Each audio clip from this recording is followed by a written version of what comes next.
තුල දැවි දැවි හිඳිමින් ඔබ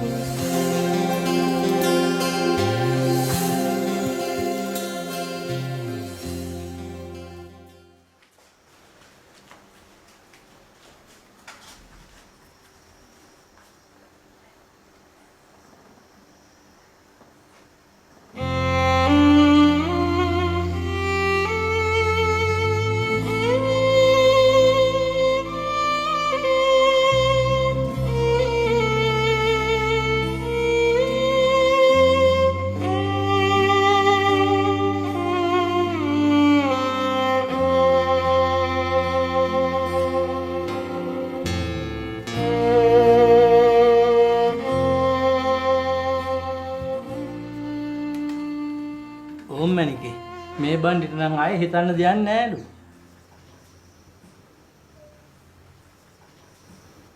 මේද මණික කැමති නම් මේක තින්දු කරන්න අපිට පුළුවන්. කිව්වම මොකද අයියා? මම මේ කෙල්ල තමයි ඉතින් මේ ගෙදර හයිය හත්තිය. අප්පච්චි නැති විච්චි දවසේ ඉඳලා අනේ මේකි තමයි මාත් එක්ක නැහිලා මෙව වවා කියාගත්තේ. මේ අයියලා මයි කෙල්ලට කැමති වෙච්ච එක මට මහා මෙරක් වාගේ. ඒ වුණාට ඉතින් මුලින්ම ඇත්ත කියලා තියෙනක මගේ යුතුයකමනේ. ආන් ඒ හින්දා තමයි මම මෙව මේ කියන්නේ. වැඩට පොළට හොඳට දක්ෂ ගෑනු දරුවෙක් හම්බුන එක අපේ කොල්ලගේ වාසනාව තමයි ඉතින්. බොරු කියන්න ඕනේ නෑනේ. අපි මෙහෙට එන්න ඉස්සර ළමයා ගැන එහෙම මෙහෙන් හොයලා බැලුවා. කිසි වරදක් අහන්න ලැබුණේ නෑ.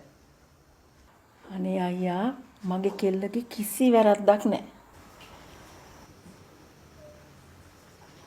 අනේ අපේ මොකද්ද කරුමයකට අවාසනාවකට මේකිට මේ සුළු වැරද්දක් වුණා හීන් එකි සන්දියේ.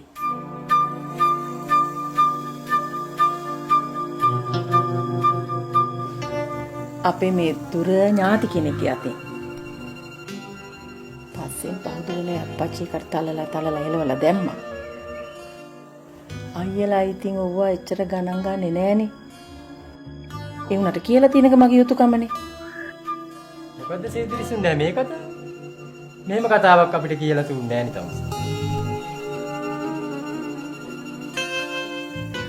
ඉතින් ওই කතාව මේ කියන්නේව නෙවෙයිනේ අයියා.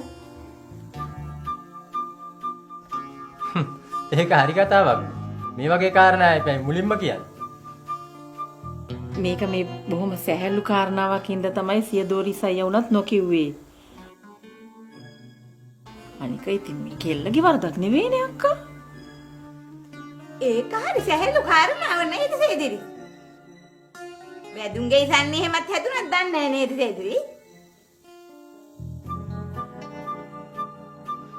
දැනගනින් සේදිරිසෝ උඹ මේ අපිට කරපු අපහාසෙට උඹට ආයේ අපේ පවුලෙන් කටයුත්තක් පංගාත්තු වෙන්නේ නැහැ. ඔක තමයි කියන්නේ. කප්පුවට එන 7යි කියලා. නැගිටින්න පුතා.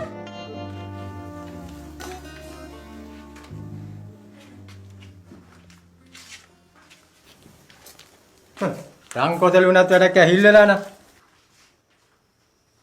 උඹ මේ පැත්තේ නාවට කමන්නේ නැහැ සේදිරිස් අයියේ.